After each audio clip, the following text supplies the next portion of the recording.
So this project takes just one layer cake, and you are going to sew blocks that look like this. If you didn't know already, or if you're new here, I'm Becky from Patchworkers Plus, my online quilt group where I help you use what you have, finish what you start, and build friendships. It's an online quilt community. Check out the link in the description for more information and how you can join me. So you might have a few favorite layer cakes sitting around in your sewing room, and you're probably wondering, why do I collect these? How am I going to make a quilt out of them? What am I going to do? And I have the perfect quilt for you to try. So this project takes just one layer cake, and you are going to sew blocks that look like this. So cute. They are on point, and what's kind of fun about this is the points are not going to be perfect. That's totally on purpose. So if you're a point perfect person, this quilt might not be good for you, but if you're not and you want a little bit of flexibility and just have some fun with one of your layer cakes, then give this a try. The layer cake that I used is Christmas colors with a teal, green, red, and a little bit of gray, which is a lot of fun. So this is perfect for any holiday themed layer cake that you have. If you don't have a layer cake, you can cut it yourself out of fat quarters. Not a big deal. I believe you're going to need 42 10-inch squares. All right, so this is the block. I'm going to show you the quilt, and I think you're going to have a lot of fun sewing this up. All right, let's get sewing our blocks. I have a few step outs here, so I kind of jumped the gun and just went crazy on my sewing and didn't record what I should have to show you how to do this. So we're going to backtrack just a little bit, and I'm going to walk you through the process. This is not difficult at all. I'm just going to tell you that from the beginning, not difficult. What you are going to do is divide your layer cake into two piles. I literally took the layer cake and went 1, 1, 2, 2, 3, 3, 4, 4 until they were done in two equal piles. Now the layer cake I'm using is a Christmas themed one, and it was Merry Little Christmas by Bonnie and Camille. Okay, this one had 42 squares in it, which is pretty typical for a layer cake. So you are going to need 42 squares for this block. Again, I just seriously just separated them 1, 1, 2, 2, 3, 3 until I had two piles. Now what I did with one of the piles was I cut it into 4 squares. All right, so I have my one pile that I'm going to cut up into 4 squares of 5-inch each. And seriously, you just lay your ruler down on the 5-inch mark. You cut it one direction, lay your ruler back down. I didn't move anything. And I am going to cut the other direction. So now I have 4 squares from one of the layer cake pieces. What I'm going to do is just start lining these up. If you want to layer multiple squares of your layer cakes and then cut them into units of 4, then that would work as well. So now you have one pile that is cut into 5-inch squares and one pile that is still a layer cake 10-inch square. This is what is next. You are going to mix and match 4 squares and sew them together to make a 4-patch unit. I tried really hard to divide the squares up as far as light, light, dark, dark, but and then also tried not to repeat the same square in each block, so it really had a scrappy look to it. But here are some of my 4-patch blocks. Now we have just a few more steps to get to our block. The next thing you're going to do is you're going to pair one of your 4-patch blocks with one of the original layer cake squares. And what I did really is just tried really hard not to duplicate this piece in the block that it was being paired with. So just go through your piles and start pairing them up together. So like if this was my square, I wouldn't want to put it with this 4-patch because this is kind of too close in tone. So when I went through all the piles, I just made sure that what I was pairing them with wasn't repeated. And it is possible. There was one block that has, you know, a light for the outside. And so that was unavoidable. But other than that, they really did come together just fine. So the next step is to take this block and you are going to just kind of place this right in the center here.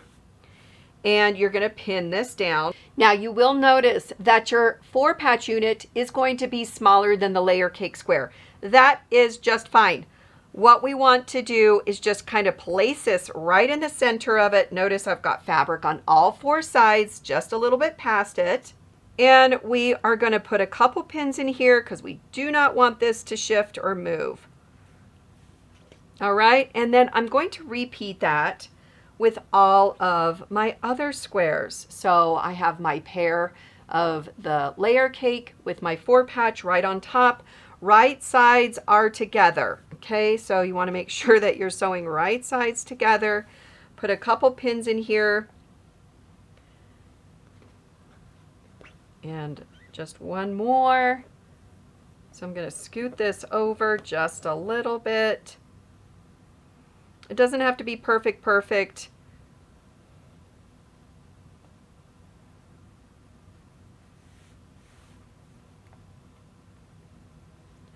Now, the next thing I'm going to do is take this over to the machine and you are going to stitch all the way around this whole 4-patch.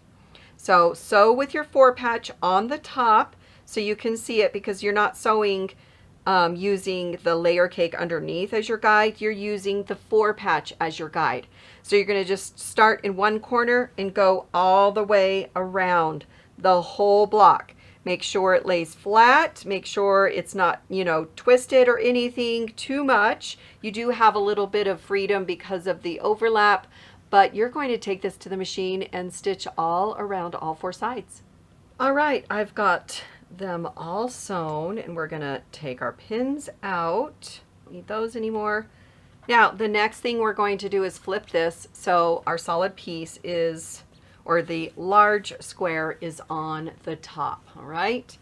Next thing we're going to do is we are going to draw a line from corner to corner. You can use a pencil, hair marker, whatever you've got that works. You are going to draw a line from corner to corner. I'm gonna grab my larger ruler. This is the Sew Tights. It's magnetic cutting system. It's fantastic. There is a link in the description if you're interested in this, but it really is so cool. When you lay it down, it magnetizes to the cutting mat and it does not shift. I'm going to move this. I know shifting it too much, but just to make it easy for me to mark this. So this mark is actually going to be your cutting line. So I'll show you how to do that in just a minute. Let me mark these other ones. So I've got a few to show you how this works. I did this with just 2 squares of fabric and it works great. But then I had a thought, oh, I wonder if we could do this with a layer cake and have a 4-patch in the center. And I think it's fantastic. Here we go. So there's 2. I'm not sure if I'm going to be able to see my mark, so I might use a different marking pen. I've got an air erasable pen. Again, this is my cutting line, So I don't need it to stick around forever, and it's going to disappear. It's on the wrong side of the fabric, so we're not going to see it anyways, but I need to be able to see it for the next step. So, all right, I have my lines drawn. The next step is you are going to need a good pair of scissors, and you are going to grab your block right in the center. You're going to separate these. Okay, so we're going to snip this one. We don't want to snip through the backside, so we're going to pinch them and pull them apart. And I'm going to line this up so when I pull it apart, I can kind of fold it over and make a line. So right there, I'm following my line. So you can see my line that I drew. And I'm just going to fold it. So when I snip the hole, it is right where my marking is. If it's off just a little bit, don't worry about it. You want it as close as possible. Now, I have a teeny tiny hole right here, and I want to make sure that my scissors are not going through the back side. No, no, no. Okay. So we're going to put our scissors into the hole, make sure they're still separate, and then you are going to cut right on that drawn line all the way to the point. Now, when you get to the point, you just want to stop right there. You don't want to cut past your seam. I'm going to flip it around, stick my scissors back in there, and again, I'm going to cut right on that drawn line. It doesn't have to be perfect. Right as close as you can get it is great. And then at the end, I'm just going to close the scissors and let it snip to the corner. And I'm going to repeat this with the other side. Now you want to be careful with this. You don't want to pull these. These are going to be on the bias, and they do stretch just a little bit, so be really nice to this. Be gentle. Just kind of flip it around. Don't pull on those fabrics. All right, so I've got one down and a couple more to go.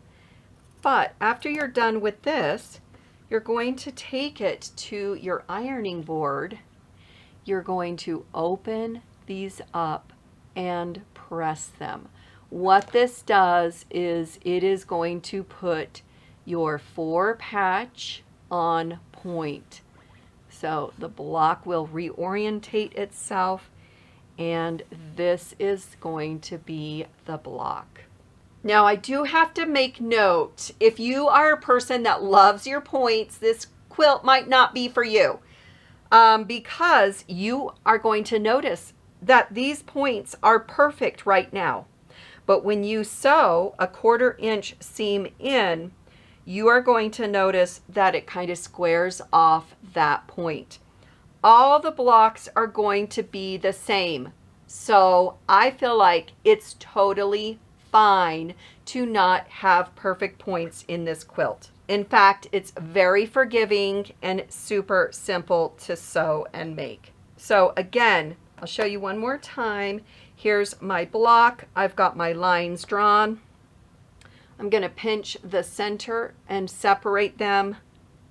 I'm going to fold just a little bit on the drawn line right where it crosses over. Okay, so I've got my line right across the top here, and going up and down is the same as well. And I'm just going to pinch, cut just enough that when I lay it flat again, my tip of my sewing scissors can go in. And then I'm just going to cut right along this diagonally drawn line. I don't know that it matters what lines you're going to cut next. All 4 end up getting cut, so I'm not sure if, doing them in order or opposite is going to make a difference. But you are just going to cut them making sure that you're just cutting the top fabric, not the fore patch at all, and then snip to that corner. When you're done, you're going to take it to the iron, you're going to press them, and then you will have one complete block. So here is our second block. You're going to continue making them until you have all your blocks done. Then you're going to just go ahead and lay them out on your design wall or the floor or wherever and put your quilt together. In the description, I've got a link so you can download this, the instructions to make your own quilt. Again, all you're going to need is one layer cake. That is it. Super simple, super cute.